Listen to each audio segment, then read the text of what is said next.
Hi. So today I'm going to be talking about Marina Carr's play Phaedra Backwards. So this is from her third collection of plays. This is a really brilliant retelling of the Hippolytus and Phaedra myth from ancient Greek mythology. It's a myth that there's several major dramatic versions of. The earliest major dramatic version we have is Euripides' play Hippolytus. So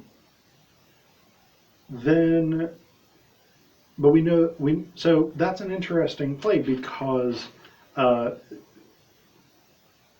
we know that Euripides wrote two versions of it, which, to the best of my knowledge, we don't know that any other Greek playwright ever wrote two versions of the same play. And interestingly enough, there was something in the first version which is now lost, which I believe was called, or is called by scholars at least, Hippolytus Stephanophoros. I could be mixing these two up. But then there was something in that play that so offended the citizens of Athens that he then rewrote the play to a version called Hippolytos Kaliptomenos, which is the version that we have today. I think. Yeah, I may be getting those backwards. Hippolytus Stephanophoros may be the revised version. Don't hold me to this one way or the other. But he rewrote this play, which again is almost unheard of. So then we have a version by Seneca, the Roman dramatist, the Roman Stoic philosopher, and his version is slightly different but follows the same basic plot line. He calls his version Phaedra. Then the next sort of major version is by Jean Racine, the French Golden Age dramatist in, I want to say 1677, I don't remember entirely off the top of my head, but somewhere in that sort of 1670s era. And Racine's version is really interesting because in both Euripides and Seneca's versions, Hippolytus, who is so there's Theseus and his second wife Phaedra, and Theseus's son Hippolytus. So in the original two versions by Euripides and Seneca, Hippolytus is a devotee of Artemis, or Diana in the Roman, who is a virgin goddess, goddess of the hunt. And so she is distinctly asexual, and so Hippolytus is as well. Like, his big thing is, I shun the company of women, and I shall not marry or have sex with women ever. In Racine's version, he does not shun the company of women.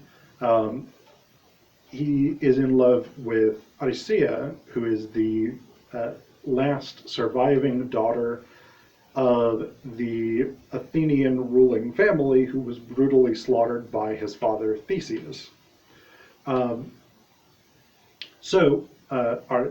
Hippolytus and Aricia can't get married because that would potentially produce an heir who would then overthrow Theseus.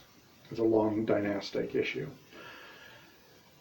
Phaedra is the daughter of Pasiphae and King Minos. Pasiphae had sex with the white bull sent by Poseidon to King Minos, which Minos then did not sacrifice the way that he was supposed to. So Poseidon took revenge by having Pasiphae filled with lust for this white bull. She has an Athenian inventor invent a bull or a cow suit that she can climb into, and the bull has sex with her, and then the Minotaur is born. The Minotaur being head of a bull, body of a human man. Theseus eventually kills the Minotaur. He's first dating / maybe married to Ariadne, who's one of Pasiphae's other children. Then Ariadne dies, and so Theseus, being the gallant gentleman that he is like, hey, Phaedra, Pasiphae's other child, I've killed your brother and was dating / married to your sister, but let's get married. So they do. Hippolytus is his son from a previous marriage, and Phaedra falls in love with him. It has something to do with, so depending on which version it is, in the Greek and the Roman versions, Aphrodite, or Venus in the Roman version, in Seneca's version, Aphrodite is pissed because Hippolytus is devoted to Artemis, and he is shunning love, which Aphrodite is the goddess of. So she's pissed that he's not sort of properly respecting her. And so she makes Phaedra fall in love with him. In Racine, because this is a distinctly Catholic context, this is slightly more ambiguous, what happens there. But short version, and I realize this is already a fairly long version, but it's important, and I'll tell you in a minute why it's important. So short version, Phaedra is in love with Hippolytus, her stepson. Theseus is off conquering something or raping someone or doing whatever it is that he does as the generally sort of terrible human being he is. He's also a Greek hero, so the Venn diagram of terrible people and Greek heroes is a pretty significant overlap. But Theseus is gone. There are variations in the versions, but essentially, so I'll go with the Euripides version because that's the version that I know best. In Theseus's absence, Phaedra is all like, oh, I'm not going to eat, woe is me, I'm going to waste away so I don't dishonor myself by trying to fuck my stepson. And her nurse is like, hey, you got to eat. Let's go. What's up? And finally, Phaedra says, all right, here's what it is. I'm in love with Hippolytus. I can't be with him. He's my stepson. It's not kosher. The nurse is like, yeah, I'll totally keep your secret. Hey, Hippolytus, your mother is dying here. Your stepmother is dying here because she's in love with you. You gotta fucking fix this. And so Hippolytus reacts with somewhat predictable enragement at this. And he like goes and he threatens Phaedra with a sword, and he basically rejects her in this sort of very brutal way, I guess. So she hangs herself, as you do in Greek tragedy, but she leaves a note that says, Hippolytus tried to rape me. And his sword is there. He leaves his sword there. So that's the sort of evidence that Theseus needs when he gets back, because Theseus gets back, finds the body, finds the note, finds Hippolytus' sword, and he concludes that the note must be true. So he calls on his father, who's Poseidon, the sea god, who has promised, I think it's to do him like 3 favors or something like that over the course of his lifetime. So he calls on Poseidon to punish his son, to punish Hippolytus, whom Theseus has exiled from the kingdom.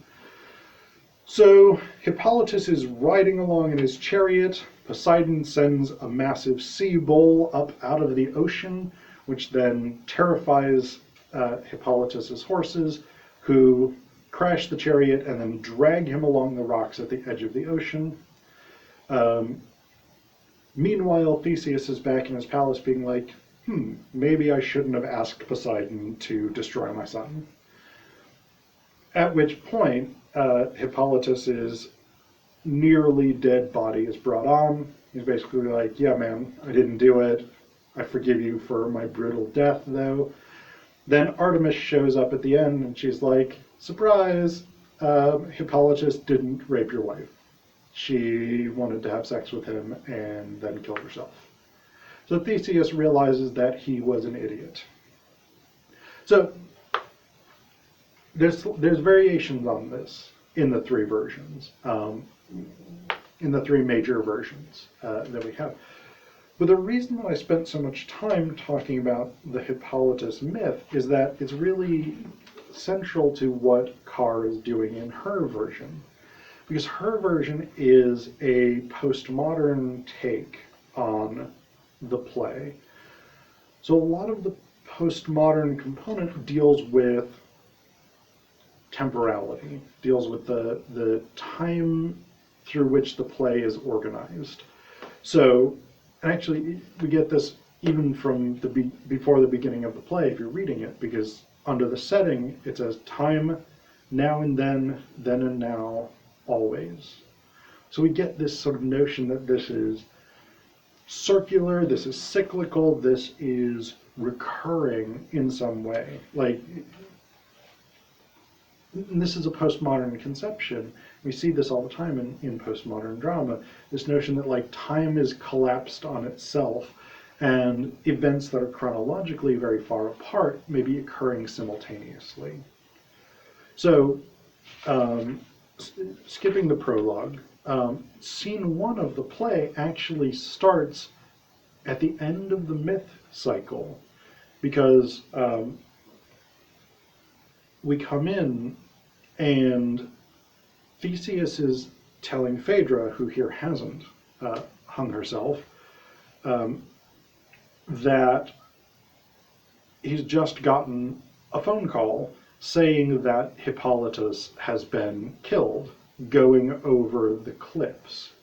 So we start at the end of the myth cycle, but then jumping forward to scene 2, we actually go back to one of the sort of early points of the myth cycle, beyond earlier than what we get in Euripides, Seneca, or Racine. Because in scene 2, we have Pasiphae and the inventor with the construction of the cow suit that Pasiphae climbs into to seduce Poseidon's white bull. So we get that sort of origin story immediately following the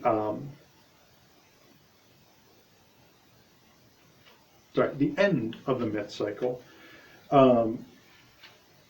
So this is the thing that we get throughout this play, is this sort of intertwining of these storylines. And if I could find it.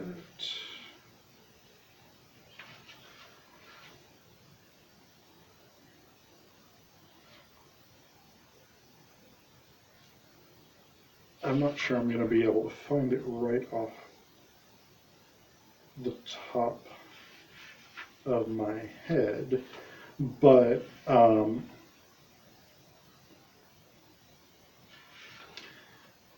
okay, yeah. So one of the